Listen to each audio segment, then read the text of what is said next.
All right, A-Push Scholars, Mr. Beamer here. And hey, Beamer, where's the song? Where's the music? All right, here it is. A little bit of a little plug here. This comes from Mr. David Venord. He suggested this. I am not familiar with the following song. I really have no idea what it's about, and I've heard part of it, and I'm a little uncomfortable. But here you go.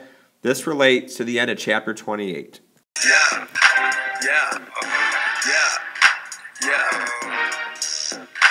Jane, gold all in my chain, gold all in my ring, gold all in my watch. Don't believe me, Jay. All right, that little clip comes from Trinidad James. All gold everything. I'm going to move on because I have no idea what, I don't know. Let's move on. All right, end of chapter 28, and here is that quote again from William Jennings Bryan, the Cross of Gold speech, one of the most famous speeches in A-Push.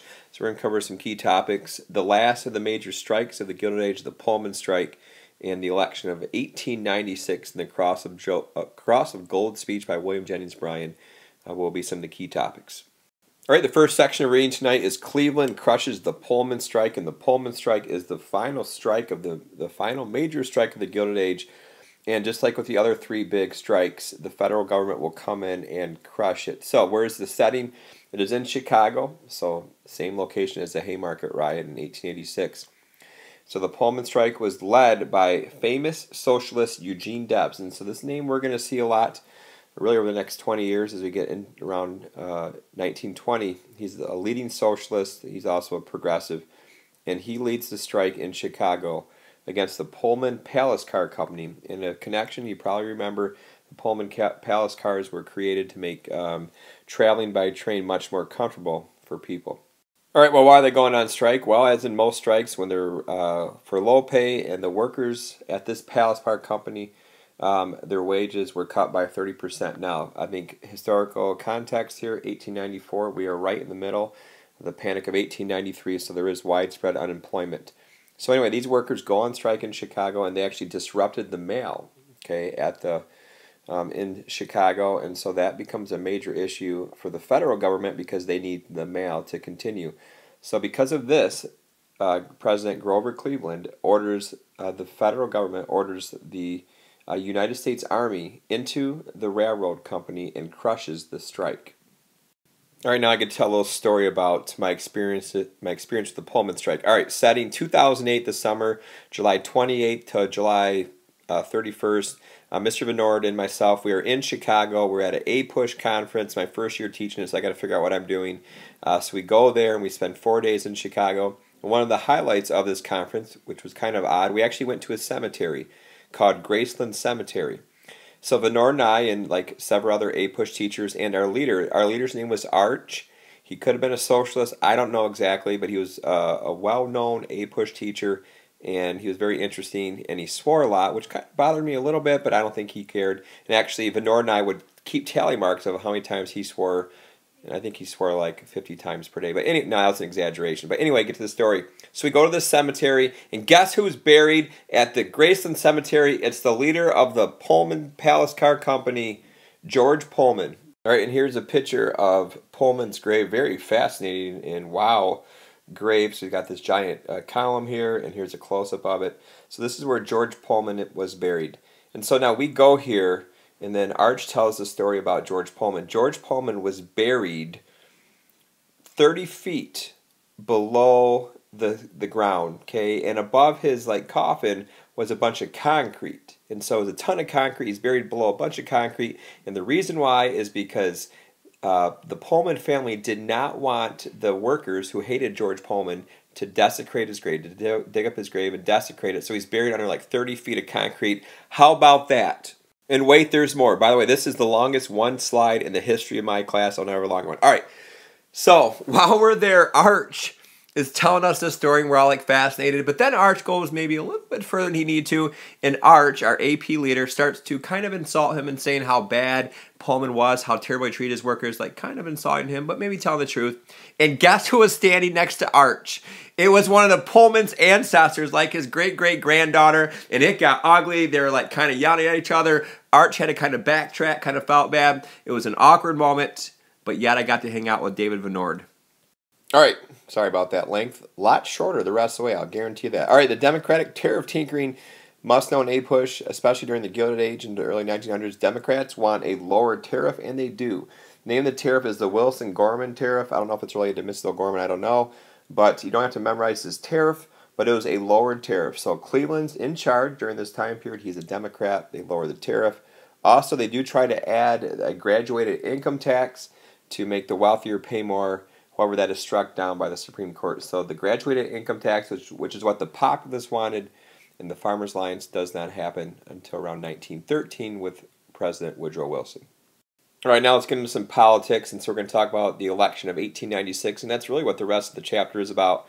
Pretty important election in A-Push, and so the Republicans nominate William McKinley, which is this guy right here, or this. Are they like the same guy? I mean, they got kind of the comb over. They're actually two different guys, I'm pretty sure, but this is actually William McKinley over here. He's a Republican candidate in 1896, and he was helped tremendously by a person named Marcus, great name, Hanna. So this guy here is Marcus Hanna, and he is like McKinley's right-hand man, and he's going to raise a ton of money to get McKinley elected. And a lot of the money he raises comes from big businesses, the Carnegies, the J.P. Morgans, the Rockefellers. They are going to give a ton of money to help him win because McKinley is conservative towards business. He is a friend of big business. He wants to keep the U.S. on the gold standard as well. So these two guys, Marcus Hanna is McKinley's right-hand person, raises a ton of money, and McKinley is Republican presidential candidate.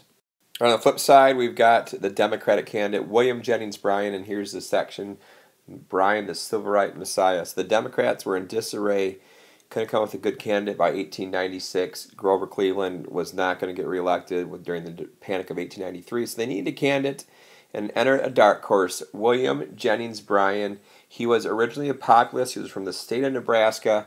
And he is going to be the presidential candidate. And while William Jennings Bryan is at the Democratic Convention in Chicago, he gives his famous Cross of Gold speech, one of the most one of the most famous speeches in A-Push.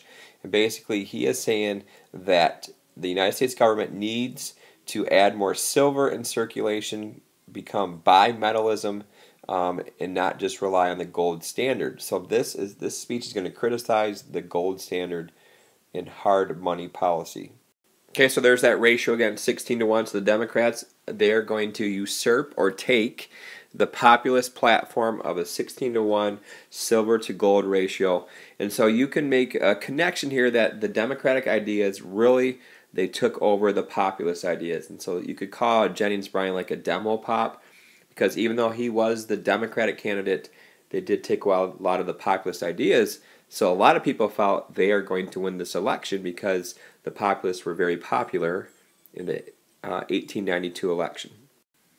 All right, and because I'm a big fan, I just got to deliver a little bit of this speech, and so bear with me. WJB has come a long way. I'm a big fan now, so here you go. Maybe the most famous part of his Cross of Gold speech is this. Having behind us the laboring interests and all the toiling masses, we shall answer their demands for a gold standard by saying to them, you shall not press down upon the brow of labor this crown of thorns. You shall not crucify mankind upon a crown of gold. Where's the Tylenol? Oops, slight error. I meant to say Cross of Gold.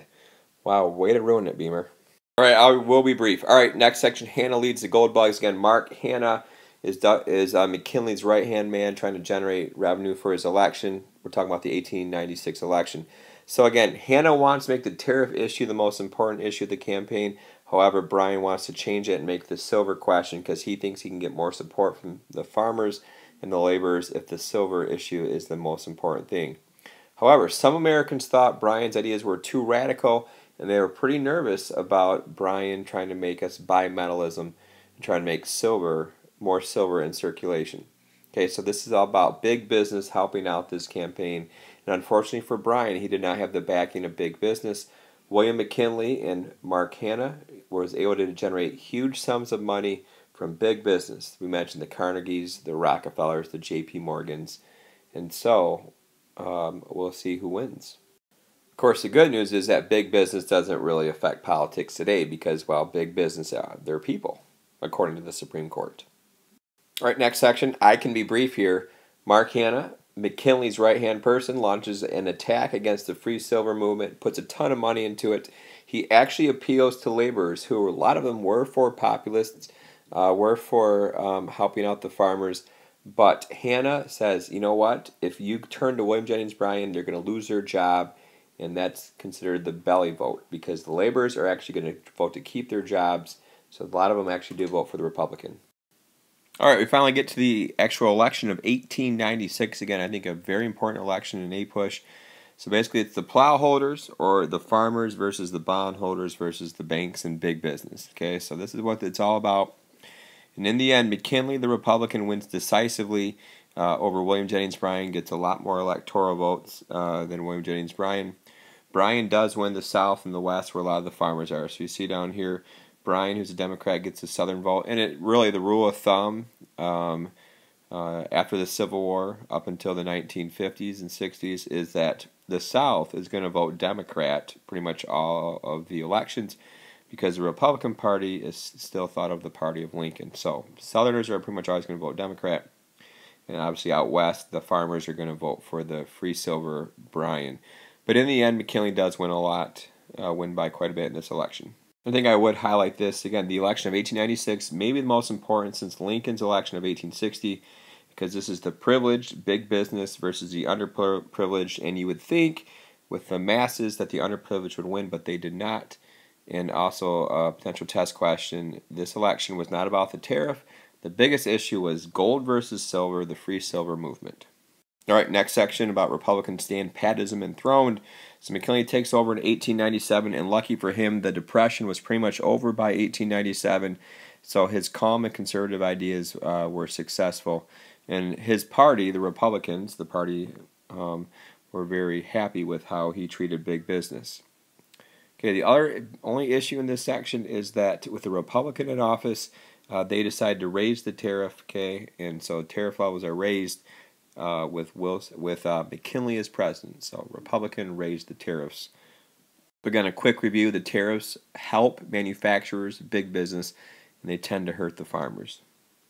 All right, and the final section is inflation without silver. So the farmers actually do get inflation without adding more silver into circulation. So just as McKinley becomes president, like we said, the panic of 1893 or depression is ending. So lucky for him. And the Republicans took credit for the win and took credit for getting the country out of the panic back to prosperity. And so the United States never really did have the bimetallism. Okay, they stayed on the gold standard. The official, you don't need to worry about this, but it wasn't passed until 1900, so don't worry about that. But what you need to know is that around 1896 and into the 1900, new gold reserves were discovered in Alaska, Canada, and South Africa. And so, because more gold is discovered, inflation is going to go up because gold, for the most part, is scarce. But now, with a lot more gold being mined, they can add that into circulation, causing inflation and making the farmers happy. So the silver issue was pretty much dead after the 1896 election.